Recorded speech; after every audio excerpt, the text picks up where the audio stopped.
Truck shows are the perfect place to see some of the most creative custom trucks. But for perfectly restored classic trucks, there's no finer place to go than Ontario, California, the home of Batista Automotive, one of the premier truck and automobile restoration facilities in the USA.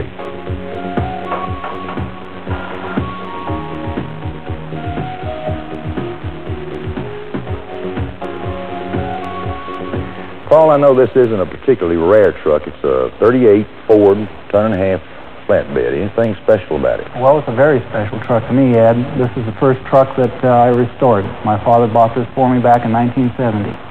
So this is the one that started Batista Automotive? Yes, Ed. Beautiful. Tell me a little bit about this 1928 Mac. Now, I know this is a rare piece, and right now it's museum quality. What kind of shape was it in when you got it? Well, it was in pretty rough condition. The cab was pretty well rusted out. There were bullet holes throughout. Paul, how hard is it to find parts for an old truck like this? Very difficult, Ed. We had to go all the way to the East Coast to get parts for this truck. And in some cases where we couldn't find the parts, we had to fabricate parts. Make them right here in the shop? Yes, we did. The cab on this truck, for instance, was in very poor condition, and we had to remanufacture the cab. It was full of bullet holes. Yes, and the windshield, as you see, it's got all new woodwork. We copied that from the original windshield. Paul, that's some beautiful work on that old Mack truck. Well, thank you, Ed. How significant a factor is age in determining the difficulty of restoration? Well, that's a factor, and so is the condition of the vehicle to start out with. What is this? This is a 1917 Packard dump truck. Looks bad. It's real bad. We are in the process now of disassembling this vehicle for restoration. And what we're going to do is we've pulled the cab off and we've pulled the dump body off, and now we're in the process of pulling the steering and suspension and brakes out of it. Well, this over here kind of looks like an after picture of, probably started out like this, right? Exactly. That's our finished product here. This is a 1928 Packard convertible coupe chassis. And basically we've completed the chassis. We've done everything from front to back. The brakes, the suspension, the engine, transmission, differential have been gone through. Just ready for the body. Exactly. Sure looks good. Well, thank you. Is there a cut and dried process for restoration? Well, actually, Ed, it depends on the condition of the vehicle to start out with and what the customer is trying to accomplish with it. For instance, we're doing an F-100 Ford, 56 Ford pickup right now, and we're doing what we call a Level 3 restoration. A Level 3 restoration consists of basically cosmetic repairs and some minor mechanical repairs. Something you can drive on the street every day. That's right. All right, Paul, for the person who wants a little more, wants an absolutely perfect restoration, what do you call that? Well, we call that a Level 1 restoration. We go after building a car to 100-point show car quality. We photograph the car very thoroughly, and we research it for authenticity. And from there, we go into our different phases of disassembly. And as we're disassembling this car, we bag and tag all of the pieces. We inventory all of these pieces, and we're also making a parts list as we go along. Paul, what if you don't have the parts to bag and tag? Well, then we get into fabrication. And we have to many times make body panels or fabricating new wood framing for these older cars or trucks. And another thing that we're capable of doing here is making mechanical parts. Paul, with so many different kinds of vehicles involved, I know there's got to be a lot of engine work. What kind of problems do you run into? Well, we run into a lot of problems, but the technology that we have today and the lubricants and the metallurgy, we can actually build a better engine than they did right from day one. Building a better truck is what all restorers and customizers want to do, but so do today's truck manufacturers. For a look at how a modern-day truck is built, I went to Shreveport, Louisiana to the GMC truck plant.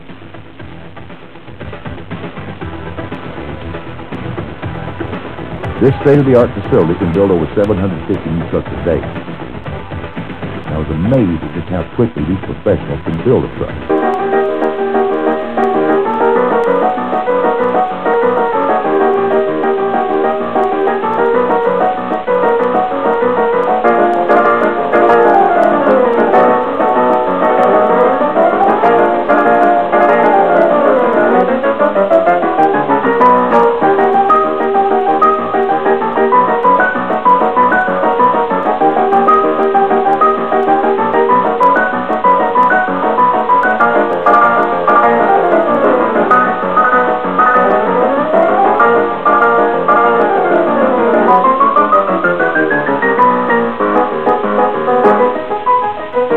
And that's how a modern-day classic is made. Truck enthusiasts all across the USA love to show off their pride and joy. One group of truckers up in Brooks, Oregon made showing off their trucks a regular get-together.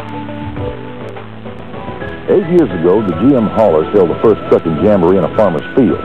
It was only open to GM vehicles between the years 1955 and 1959. Since then, the event has grown tremendously.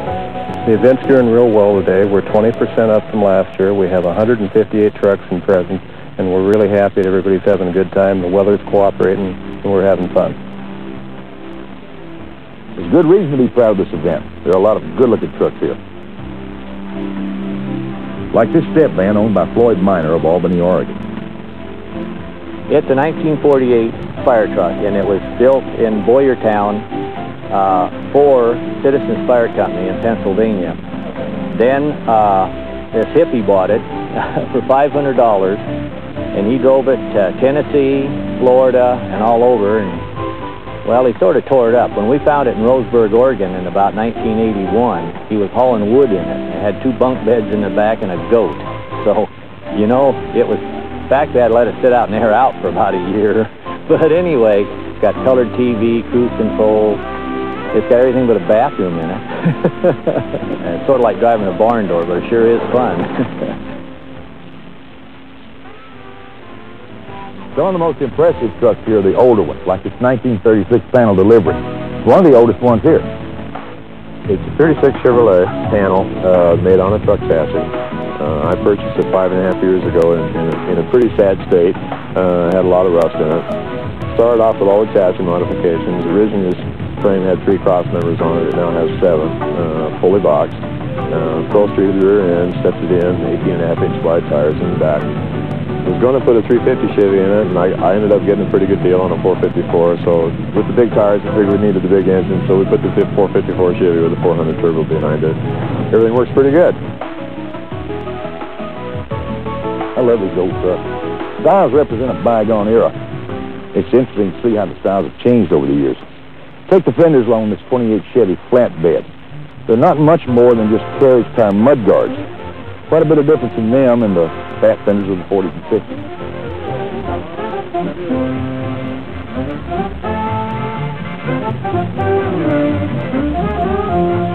This fat fendered Chevy is a scarce 1955 first series model.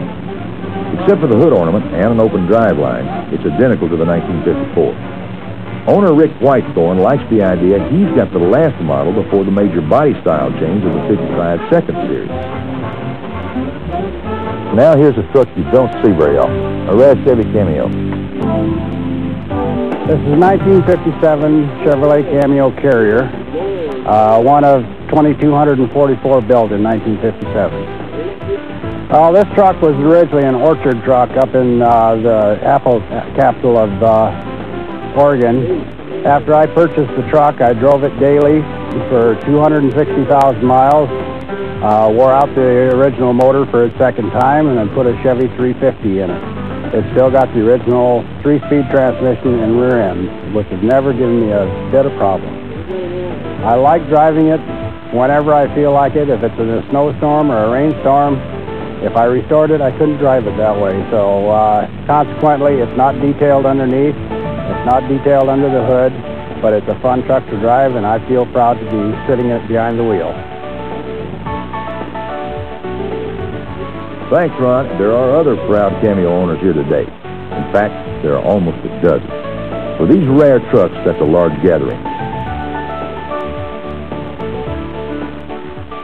Good-looking truck. You know, this weekend is really a family-oriented event. Besides the trucks, there's food, games, swap meet, just what kids like best. This antique miniature train is an attraction that gets a real workout every year, and the kids really love it.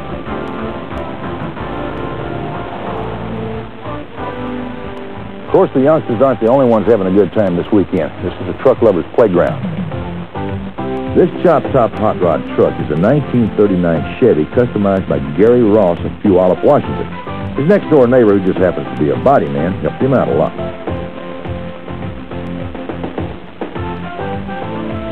Besides what you can see here, they totally rebuilt the frame and added a 327 Chevy engine with a Holly 650 double pumper on top. It's a real work of art. Congratulations, fellas.